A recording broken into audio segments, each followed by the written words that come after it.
Mm-hmm. Good afternoon. 12 noon. Is there any verse that I could share? Alright, thinking of something. Okay. Philippians chapter 1 verse 21. For to me, to live is Christ, to die is gain. But to die is gain. I might be missing a word or two, or maybe I'm adding a word or two. But for to me, to live is Christ, but to die is gain, or to die is gain. Anyways, um, the only reason why I'm sharing that verse is because, yeah, I'm not feeling well. But yeah, God is still waking me up. So the journey continues. Bible reading tayo. Yun na, nagtagalog na. Bible reading tayo ng ang salita ng Diyos. ESD. So, Mateo pa rin. Pero last part na po ito. Ng Mateo Kapitulo 19. Chapter 19. So, verse 27 to 33. Verse 27 to 30. So, Mateo Kapitulo 19. Versikulo 27 hanggang 30. Yeah. 27. Matthew chapter 19, verse 27 to 30. Basa na tayo. Para makapagpahinga ako. I have to do this. Parang part na siya ng daily routine. Hindi pwedeng wala. And masaya ako dahil dun. I mean, naging part na siya. Hindi na siya yung parang, yung sabihin ko na ngayon term, parang na-addict na ako. Na-addict na. I got addicted to it. And this is the best addiction that I have. If you're going to ask me, if I'm going to be honest. Alright, verse 27. ASD. Matthew chapter 9. Nagsalita si Pedro, paano naman po kami? Iniwan namin ang lahat para sumunod sa inyo. Ano po ang mapapala namin?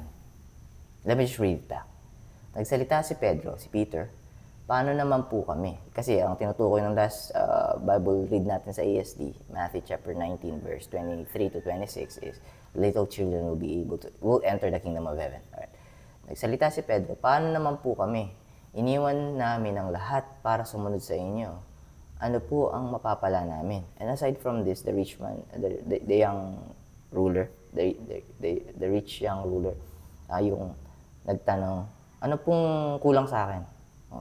Nagawa ko na po lahat ng yan, Panginoon. Sabi ni Jesus, okay, sige, benta mo lahat ng ari-arian mo, tapos pamigay mo, tapos balik ka sa akin, follow me. And then, hindi na take. Yan, tapos sumunod doon, yung mga bata naman, ito, huwag nyo silang pigilan, sila yung makakapasok sa karya ng langit. Yan. Kaya na sinabi to ni Pedro, kaya naitanong to ni Pedro. 28, sumagot si Jesus, sinasabi ko sa inyo ang totoo, darating ang araw na babaguhin ng Diyos ang mundo.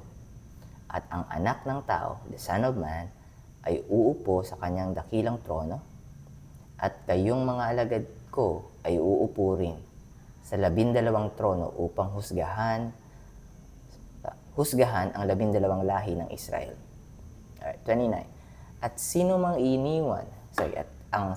sino mang iniwan ang kanyang bahay, mga kapatid, mga magulang, mga anak, o mga lupa dahil sa akin, ay tatanggap ng mas marami pa kaysa sa kanyang iniwan.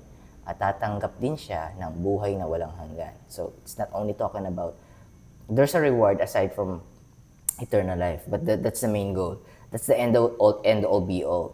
Not the reward from heaven, but the eternal life with God. Because what are you going to do with those rewards if you're not going to be in heaven? So that's the most important thing. Alright, yung eternal life in heaven. Tapos may reward pa yun based on what you've done here on earth. Verse 30. Maraming dakila ngayon ang magiging hamak, at maraming hamak ngayon ang magiging dakila. So those who are exalting themselves will be humbled down, and then them that are humble will be exalted. Yeah, that's it. Hindi, medyo mabigat yung pakiramdam ko. Nararamdaman ko na kanina nung naghilamas ako, medyo parang gumaang. Mabigat na. Huwag naman sana umauwi sa trangkaso. Anyways, I think that's it for today. That's our Bible reading in ASD. And tomorrow, not tomorrow, hirap nga ako pero feeling ko kaya naman tomorrow. But sa susunod na Bible read ng ASD, Matthew chapter 20. Tapos, try ko lang munang basahin, tapos try kong i-partition para, saktong-saktuhan lang yung oras. Hindi ganong dragging, tapos may mare-retain. Yeah? God bless you guys. Keep safe. I'll be seeing you soon. Bye for now.